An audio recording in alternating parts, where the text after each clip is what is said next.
Hey, what's up? My name is Kenneth and you're watching Boss Your Money.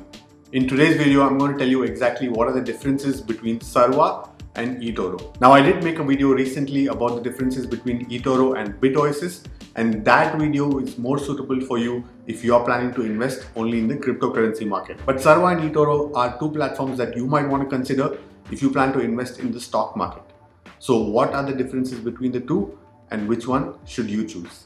Let's get straight into it. Okay, so first and foremost, security. Who are the regulators regulating these two platforms? eToro is regulated by the UK Financial Conduct Authority and the Cyprus Securities and Exchange Commission. And they also work under the Markets and Financial Instruments Directive. Sarwa is regulated by the DFSA as well as the FSRA. DFSA stands for Dubai Financial Services Authority and FSRA is the Financial Services Regulatory Authority. Both of these platforms are very well regulated and therefore, for the most part, your funds should be safe when you invest with either of these two platforms. Sarwa takes it one step further. Any securities that you own through Sarwa are not held by Sarwa. They are held by internationally renowned brokers called Saxo Bank. Even the funds that you deposit into Sarwa's account are not held in Sarwa's operating account. They are held in a separate client account, so your funds are absolutely safe. In case something does go wrong, then your funds are insured as well. So you have absolutely nothing to worry about. Now, the second point of difference is account creation. Both of these platforms are very similar when it comes to account creation, wherein you need to put in your email address, submit your verification documents, and you're good to go. But the next step is where the differences happen. In eToro, you need to answer a few questions for them to get to know you a little bit better. And based on your answers, you are either given or not allowed to use certain features like copy trader. The reason they do this is because a lot of people, without knowing what they're doing, when they get into it, if they are a beginner, it gets a little bit difficult to understand and they do tend to lose money. So to avoid this, to make it simple, to keep it simple and easy for you to use, they disable these features. Similarly, Sarwa also has a questionnaire where you have to submit your answers, but instead of disabling any sort of features, what Sarwa does is they assess your risk threshold and they do all of your investments automatically based on your risk score. So these questionnaires are very simple and they are very relevant and they are in place with your best interest in mind. The next point has got to do with currency. Now, Sarwa supports USD and AED deposits and withdrawals, and eToro supports USD, Euro, GBP as well as AUD. So neither will really give you a problem, but it is something that you should know. Now, the next point of difference is the ease of use. eToro does give you a demo platform where you are given 100,000 virtual dollars which you can play around with without actually putting your money, your funds at risk. It is completely virtual, it is fictional. You are given the money to do what you want, to just get to know the platform a little bit better. So if you are an absolute beginner, that's a great way to utilize and get to know the platform. But on the other hand, Sarwa does not give you a demo account, but there is absolutely nothing for you to learn about Sarwa. Everything is automated. The second you set up the account, all you have to do is transfer the funds and they take care of every single thing. So yes, eToro is simple, but there is a learning curve and you do have to figure it out before you can jump in and start investing. Sarwa on the other hand is absolutely automated, so you have nothing to learn and nothing to do. Now, by the way, if you are enjoying this video, if you are finding value from this video, please don't forget to smash the like button for the YouTube algorithm. That really does help me out a lot. The next point of difference is actually a very important distinction between the two platforms and something that you should be completely aware of before you get into it. And that has got to do with deposits and withdrawals. Your deposits and withdrawals with Sarwa are done only through bank transfer. You cannot use your credit or debit card for funding Sarwa. But on the other hand, eToro allows you to deposit and withdraw funds only through your credit card or debit card. You cannot use a fund transfer feature as far as I know at this point in time. Another point of difference between the two platforms is the geography.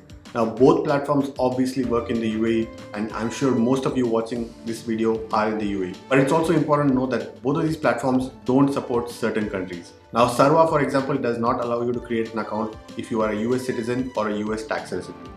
and eToro does not allow you to create accounts in some parts of the world. It's also important to note that Sarwa is a MENA region focused platform, whereas eToro is more of a globally accessible platform. If you want to know specifically whether your region is supported on either of these platforms, do write to their independent customer service team or go to their website, and I'm sure you'll find the answer that you're looking for. But in the meantime, if you are in the UAE, you can use either of these platforms with absolutely no issues at all. Now, this point of difference is something that you should absolutely know. It is something that you cannot get started without knowing, and that is what is the minimum requirement in terms of minimum deposit for funding your platform. eToro requires you to deposit a minimum of $200 on your first deposit, and Sarwa requires you to deposit a minimum of $500 when you get started. Hey guys, just wanted to bring you a really quick update. While I was editing this video, Sarwa released a brand new update to their platform, and you no longer need to deposit a minimum of $500 to get started. You can start with as little as $5 and nothing else changes on the platform. Now remember, the $200 or the $500 are not fees or any such thing.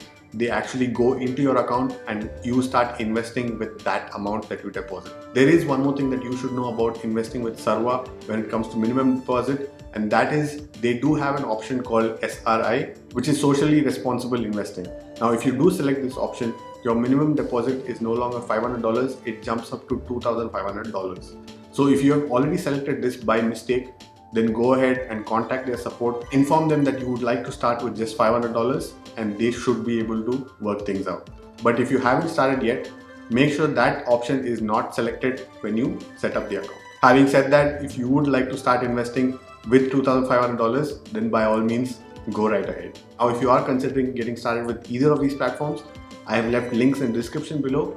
Be sure to use them to sign up, and you get benefits as well if you use my links to sign up. For example, you will receive $50 directly into your Sarwa account if you use that link and deposit your first $500. The next point of difference is individual stock investment. Now, Sarwa at this point in time does not allow you to do individual stock investments, meaning you cannot go and physically choose a specific stock which you want to invest in. Like for example, if you want to buy Apple stock, you cannot do that on Sarwa. Sarwa chooses your investment portfolio based on your risk levels. eToro, on the other hand, has so many different choices for you to get started on investing. You can choose to invest in individual stocks, you can choose to invest in indices, you can choose to invest in commodities, you can choose to invest in cryptocurrency. The list goes on and on. And you also have options like copy trader. So if simplicity is what you want, then Sarwa is definitely the option for you. But if more features and more options are what you're looking for, then eToro is definitely the platform for you. And last but not least, fees. Now, both of these platforms don't really charge a lot in terms of fees, but if you do want to get started without paying absolutely any fees, up to the first $2,500, then Sarwa is the platform for you. eToro, on the other hand, does not have the free option, but their fees are quite reasonable. If you want to know the exact fees for various things like withdrawal, deposits, tradings, and so on, then go to each of these platforms' websites and you will be able to get the answers you're looking for. So if you've enjoyed this video, please don't forget to smash the like button for the YouTube algorithm. That really does help me out. As I said, if you do want to sign up with these platforms, links are in the description below. And if you haven't subscribed already, please do consider subscribing and turning the notification bell on. If you want to check out my first impressions of the eToro platform, check out this video.